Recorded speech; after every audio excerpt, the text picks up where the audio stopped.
वो पीडीए का डी पूर्णतः आदरणीय अखिलेश यादव जी के दिल बन के बैठे। घोसी उपचुनाव में सुधाकर सिंह समाजवादी पार्टी जीत कर आ रहे हैं। छोटी सोच का नेता है ओम प्रकाश राजभर, उसके पास अब कोई वोट बैंक नहीं है और वो कहीं ना कहीं सिर्फ सत्ता की दलाली करने के लिए भारतीय जनता पार्टी में, इसमें कोई वो कहने वाली बात नहीं है। दलित समाज पूर्णतः आदरणीय अखिलेश यादव जी। नमस्कार दोस्तों, मैं सुमित यादव, आप देख रहे हैं दा सुनामी। लखनऊ में हम लोग इस समय मौजूद हैं और बात आज हम लोग करेंगे जिस तरीके से समाजवादी पार्टी दलितों के मुद्दे पर अब बात करी। बीते दिनों स्वामी प्रसाद मौर्य ने पिछड़े समाज का एक वो सम्मेलन किया, तमाम मौर्य समाज के लोग वहाँ पहुँचे थे और उसी सभा में वहाँ पे स्वामी प्रसाद मौर्य के ऊपर जूता फेंका गया, जिसके बाद संत राजू दास का ये बयान आया कि इसी तरीके से अखिलेश यादव के ऊपर जूता फेंका जाएगा। तमाम लोगों पर बातचीत हम लोग करेंगे कि स्वामी प्रसाद मौर्य के ऊपर जूता फेंका गया, लेकिन उस तरीके से मीडिया में वो चर्चा, वो डिबेट नहीं हुई। अखिलेश यादव को धमकी दी गई, लेकिन उस पर भी उस तरीके से चैनलों पर डिबेट नहीं हुई। चंद्रशेखर पे गोली चली, उस पर भी डिबेट नहीं हुई। तो तमाम मुद्दों पर बातचीत करेंगे कि दलित और पिछड़ा समाज जिसकी बात लगातार भारतीय जनता पार्टी कर रही है कि वो हमारे साथ है, तो क्या वाकई में उनके साथ है या नहीं। इस पर बातचीत करने के लिए हमारे साथ समाजवादी अनुसूचित जाति प्रकोष्ठ के प्रदेश अध्यक्ष मौजूद चंद्रशेखर चौधरी जी। बहुत बहुत स्वागत है मेरे चैनल पर। चलिए, बहुत बहुत धन्यवाद आपका।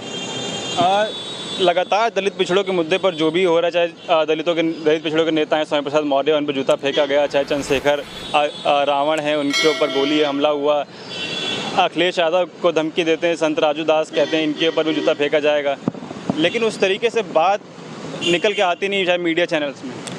देखिए, मीडिया चैनल्स में निकल कर नहीं आएगी क्योंकि मीडिया के लोग तो उन पे है। अभी तो हमें आज ही मैं कहीं सुन रहा था कि उन्होंने सर्कुलर जारी किया है जो मोदी के विरोध में जो मीडिया काम कर रही है उसको विज्ञापन ना दें। ये भी सर्कुलर हमने अभी मैं आज ही कहीं देख रहा था इस चीज़ को। तो सोचिए कि वो लोग तो इस तरह से काम कर रहे हैं कि जो उनके लिए बोले, उनका गुणगान करे, उनके अकॉर्डिंग चले, वही उनके लिए है। तो इसलिए चर्चा ये लोग क्यों करेंगे, क्योंकि मीडिया बिकी हुई है, बड़े बड़े जो कारपोरेट घराने हैं वो बिके हुए हैं। जो आप जैसे तमाम जो निकल कर के आकर के प्लेटफॉर्म पे जाकर के गांव-गांव जो अपना मीडिया चला रहे हैं, वो लोग बखूबी जनता का काम कर रहे हैं, लेकिन जो कारपोरेट मीडिया है, जो भी इलेक्ट्रिकल मीडिया, बड़ी मीडिया है, वो सारी की सारी एकदम बिकी हुई है। उनको तो उनके किसी परिवार वाले को रसवा जाना होता है, कहीं ना कहीं उनके पास पैसा होता है और वो इस तरह का एडजस्टमेंट है। इसलिए जो सही सवाल है वो सिर्फ उनके जो जातिगत मुद्दे होते हैं, फॉरवर्ड जातिगत मुद्दे होते हैं, वो उस पर डिबेट करा लेते हैं। धर्म के नाम पे वो डिबेट करा लेंगे क्योंकि जहर बोना होता है इस देश के अंदर है। लेकिन जब जातियों की बात आती है, जब जातियों के हिसाब से शोषण होता है, तो उस पर मुद्दे भारतीय मीडिया शांत हो जाती है। अच्छा, अखिलेश जी ने पीडीए का नारा दिया और उसके बाद, लेकिन सवाल फिर ये उठता है कि क्या पीडीए उनके साथ है, क्या पूरा पिछड़ा समाज, क्योंकि भारतीय जनता पार्टी लगातार ये दावा कर रही है कि पिछड़े समाज के जितने नेता हैं और जितना वोट बैंक है पिछड़े समाज का, वो सब उन नेताओं के, चाहे अनुप्रिया पटेल हो, चाहे ओम प्रकाश राजभर हो, चाहे दारा सिंह चौहान अभी चले गए, चाहे केशव प्रसाद मौर्य हो, चाहे स्वतंत्र देव पटेल हो, सब नेता उन्हीं के साथ हैं। देखिए, भारतीय जनता पार्टी खरोद फरोद की पार्टी है।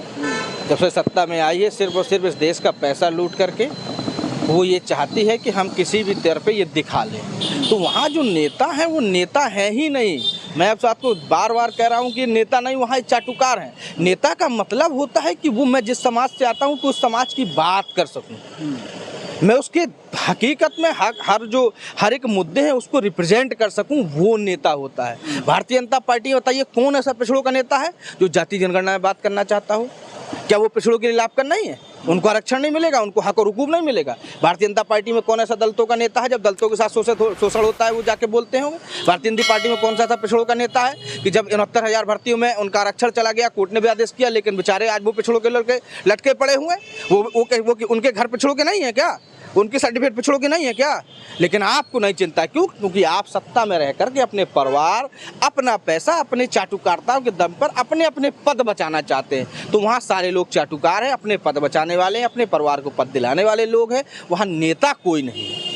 नेता जो होता है वो हक और हुकूक की बात करता है। तो नेता समाजवादी पार्टी में है, जो पिछड़ों के लिए लड़ते हैं, दलितों के लिए लड़ते हैं, और मैं बात करूँ उस देश में अल्पसंख्यक के लिए लड़ते हैं, और पूरे देश के वंचित, किसी भी देश में जिसके साथ अत्याचार होता है उसके साथ खड़े होकर के उसका साथ देते हैं। इस देश में समता मूलक समाज बनाने की जो परिकल्पना है वो समाजवादी पार्टी करती है। मायावती, उनकी एक बहुत बड़ा वोट बैंक दलित समाज का जो था वो बसपा के साथ था, लेकिन कुछ दिनों से मायावती उतना सक्रिय राजनीति में नहीं नजर आ रही हैं। तो क्या इसका फ़ायदा समाजवादी पार्टी को होगा या फिर भारतीय जनता पार्टी सब वो जो गैप बना है वो उसको फिल करने में भारतीय जनता पार्टी सफल हो जाएगी? नहीं, देखिए ये जो गैप है भारतीय जनता पार्टी के पास, दलित जितना भी बुद्धिजीवी दलित है वो आज समाजवादी पार्टी के साथ है, और वो जाकर के बार बार भी जितना भी होगा दलित वर्ग का जो लोग हैं, क्योंकि दलित वर्ग कहीं ना कहीं बाबा साहब भीमराव अम्बेडकर की चेतना के साथ चलता है, मानवर साहब की विरासत को लेकर चलता है। पहले दलित समाज, अगर हम आपने बात की बसपा की, तो बिल्कुल जब तक बसपा मानवर कांसीराम के विचार से चलती थी तब तक बसपा के साथ कुछ ना कुछ आपको दलित दिखता था। लेकिन आज जो दलित वर्ग है वो जान गया है कि मानवर कांसीराम की विचारधारा से बसपा नहीं चल रही, उनकी आइडियोलॉजी को ही मार दिया गया। तो उस आइडियोलॉजी को कौन है जो, उनकी आइडियोलॉजी थी जिसकी जितनी संख्या भारी उसकी उतनी हिस्सेदारी। इस नारे को आज वर्तमान प्रदेश में आप कभी भी शिक्षित नेता के मुंह से सुनिएगा, मैं बता रहा हूं कि इस देश के सदन के अंदर आदरणीय अखिलेश यादव जी ने बोला था। तो मानवर साहब के नारे को उन्होंने अपनी जुबान से कहते हैं कि मानवर साहब की जो विरासतें हैं, जो उनके विचार के लोग उनको हम समाहित करेंगे, उस कौम को हम लोग जोड़ेंगे। तो आज पूरा का पूरा जिस तरह आदरणीय अखिलेश यादव जी सम्मान देने का काम कर रहे हैं, उस सम्मान को पाकर के दलित समाज बड़ी मात्रा में समाजवादी पार्टी के साथ खड़ा होगा और एंटी बीजेपी को हराने के लिए समाजवादी पार्टी के साथ खड़ा है और बहुत सा आदरणीय अखिलेश यादव जी के विचार के साथ खड़ा है। तो इसमें कोई वो कहने वाली बात नहीं है, दलित समाज पूर्णतः आदरणीय अखिलेश यादव जी के साथ। घोसी में अभी उपचुनाव होने हैं, 2024 से पहले हो सकता है आखिरी उपचुनाव हो, इंडिया गठबंधन के बाद पहला चुनाव है, पीडीए का नारा देने के बाद पहला चुनाव है। तो क्या लग रहा है, समाजवादी पार्टी से सुधाकर सिंह को वहाँ भेजा गया, लेकिन दारा सिंह चौहान जो कि पूर्व विधायक रहे हैं घोसी से, वही दोबारा चुनावी मैदान में हैं। ओम प्रकाश राजभर भी बड़ी जिम्मेदारी लेके वहाँ गए हैं, राजभरों का बहुत बड़ा वोट बैंक है, चौहान का बहुत बड़ा वोट बैंक है। क्या समाजवादी पार्टी क्या कर रही है उसके लिए? देखिए वहाँ पर अगर पिछड़ों की बात करूँ तो ये दारा सिंह गए हैं, तो वहाँ पर जो भी इनका समाज है वो इनको जान गया है कि ये हमेशा दल बदलेंगे, तो इसलिए उनके साथ नहीं, वो समाजवादी पार्टी के साथ है। आप बात करिए, आप उसकी बात कर रहे थे, वो छोटा सा नेता है ओम प्रकाश राजभर, आपने भी उसकी बात की। तो नेता बता रहे हैं, वो कह रहे हैं पूरा पूर्वांचल में जितनी सीट समाजवादी पार्टी जीती है, चाहे आजमगढ़ में 10 सीटें हो, चाहे गाजीपुर में 7 सीटें हो, चाहे अम्बेडकर नगर हो, मऊ हो, सब वो राजभरों का प्रभाव है। देखिए सोच मैंने छोटी की बात की, आदमी अपनी सोच के साथ ही छोटा और बड़ा होता है। उसकी सोच क्या है? उसकी सोच ना तो पिछड़ों की बात करने की है, उसकी सोच ना तो राजभरों की बात करने की, उसकी सोच है कि वो कैसे माल कमाए, वो कैसे सत्ता में बैठे, उसकी सोच है कि उसका बेटा कैसे एमएलसी बन जाए, उसका बेटा, उसका परिवार की उसकी पत्नी भी कैसे बन जाए, उसकी बेटी भी कैसे बन जाए, उसको ये है। तो उससे राजभर का क्या लाभ है, राजभर समाज का क्या लाभ है बताइए मुझे। राजभर समाज के लिए, इसलिए राजभर समाज जान चुका है कि ये जो छोटा सा छोटी सोच का नेता है ओम प्रकाश राजभर, उसके पास अब कोई वोट बैंक नहीं है और वो कहीं ना कहीं सिर्फ सत्ता की दलाली करने के लिए भारतीय जनता पार्टी में और सत्ता के साथ रहना चाहता है। उसको लगता था कि हमारी सत्ता आ रही है तो हमारे पास भागा था, हम लोगों ने उसको इतना सम्मान दिया। मैं तो इस बात से बड़ा ताज्जुब है आदरणीय अखिलेश यादव जी उसको हर समय अपने पास रखे उनको।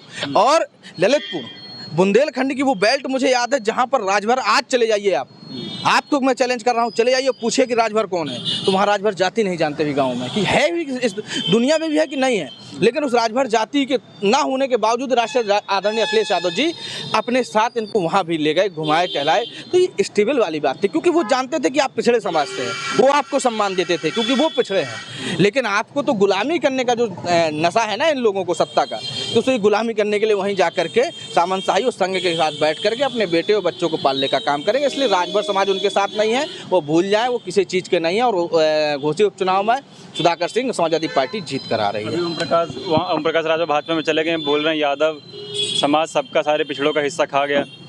देखिए इनका तो यही बात है, जब इनको कुछ नहीं मिलता है तो दलितों में जाटव बोल देते हैं, बैकवर्ड में आते हैं यादव बोल देते हैं। अरे यार मैं तो इनसे पूछता हूँ कि आपको यादव दिख रहा है, आप कितने बड़े हितैषी हैं?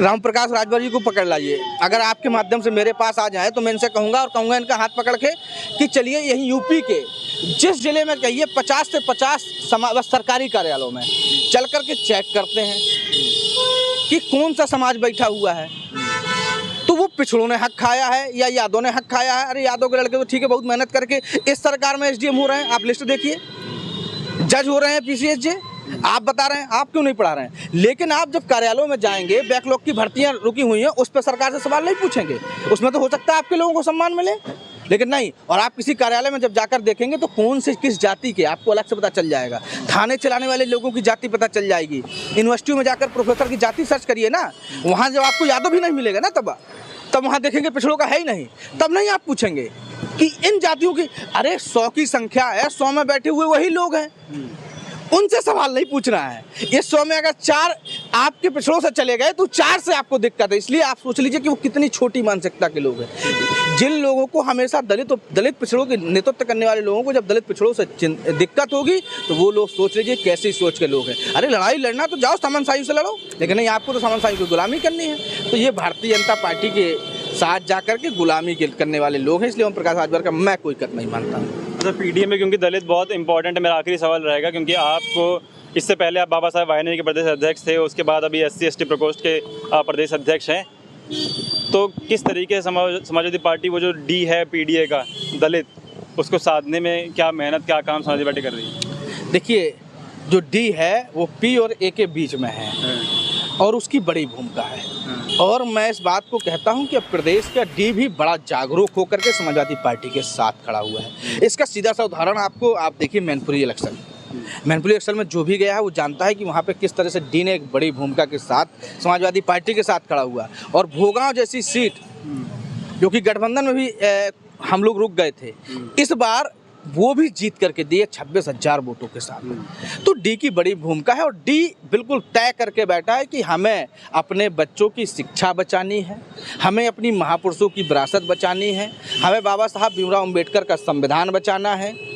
तो हमें तय करके चल रहा है कि भारतीय जनता पार्टी को भगाना है।